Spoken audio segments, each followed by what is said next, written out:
All right, 5 gallons. Just enough to do, what are we, 36 pieces? 16% of the timbers. 16% of the timber. So we've got the, back there, we've got lean-to posts, 12. We've got the entire bell tower. That top, that's the piece that's sitting on top. That is one of the truss cords to, this is the bottom truss cord. This is the top truss cord. And then that little piece right there goes in between these two. I gotta say, this is my favorite piece so far. I mean, look how pretty that is. And then we've got eve-end and gable-end purlins. No, gable-end purlins here. And then we've got mid-span. These are eve-end purlins. So they're all stained up. And like I said, we're going gray, kind of sun-dried look. We want to be able to have a good white balance for any camera work that we do in there. When everything is yellow and warm, you can never get the photos right. It's a pain in the butt. So we're gonna go with these gray beams and then whitewashed ton and groove ceiling, whitewashed spruce. It's gonna be pretty neat. What do we have more baggies? I can't wait. I need 2 bags.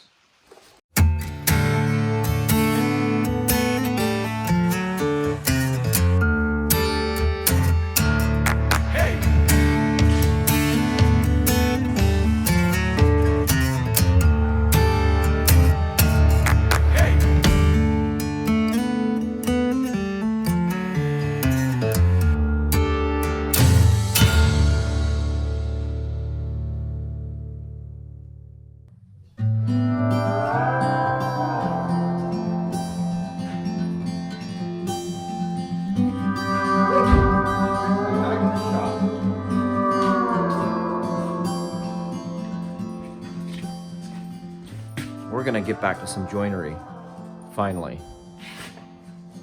After a few days of staining and oiling, we're back here.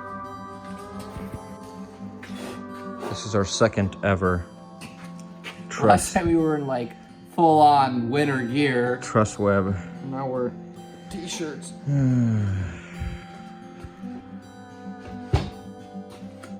Nice, it fits, but there's that indiscrepancy. So, what we're running into, obviously you see there's a gap here, but my plans are made for a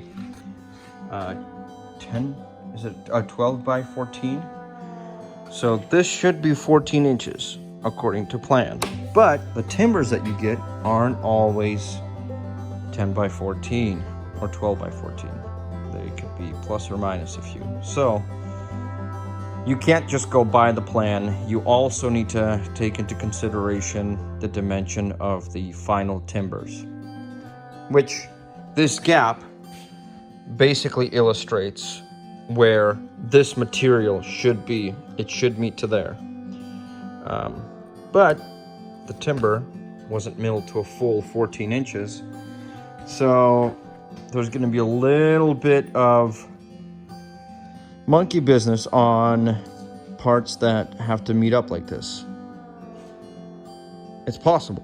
It just takes a little longer, a little bit more head scratching, but we can do it.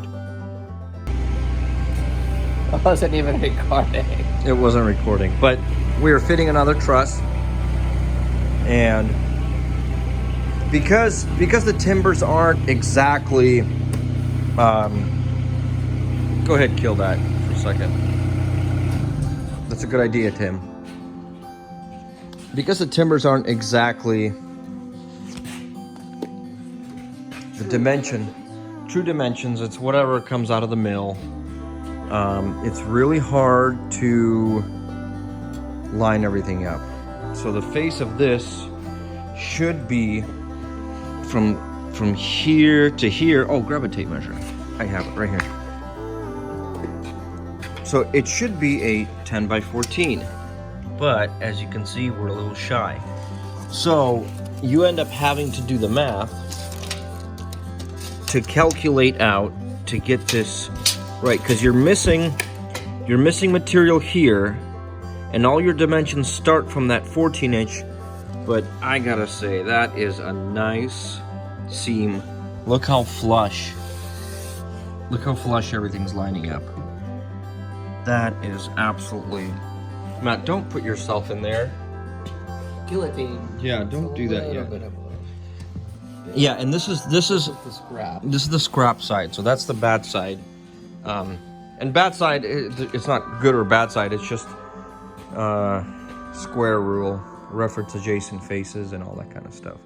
So we did all enough on the bottom cord and upper cord, but That was a previous piece that we ended up using we here. didn't do the math on this piece, and this was a leftover piece that we not left over, but It was cut from before, we cut it.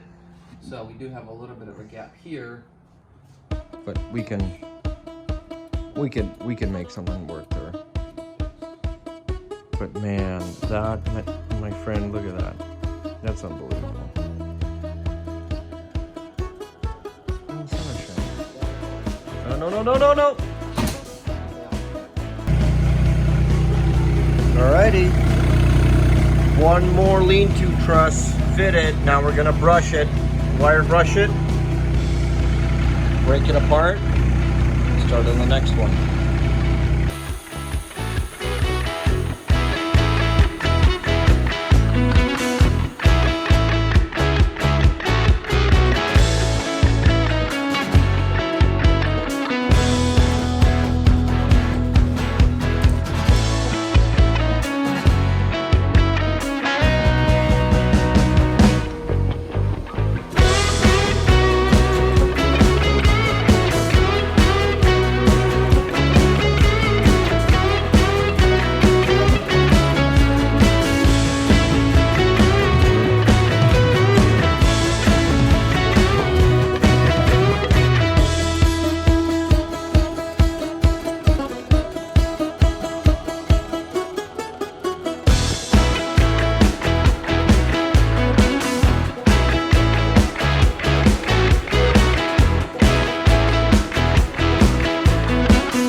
Got one more truss done. Got a few little bit. I don't like this gap.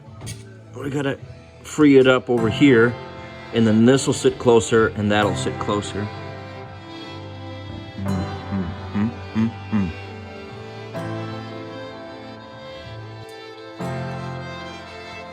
We adjusted the gap.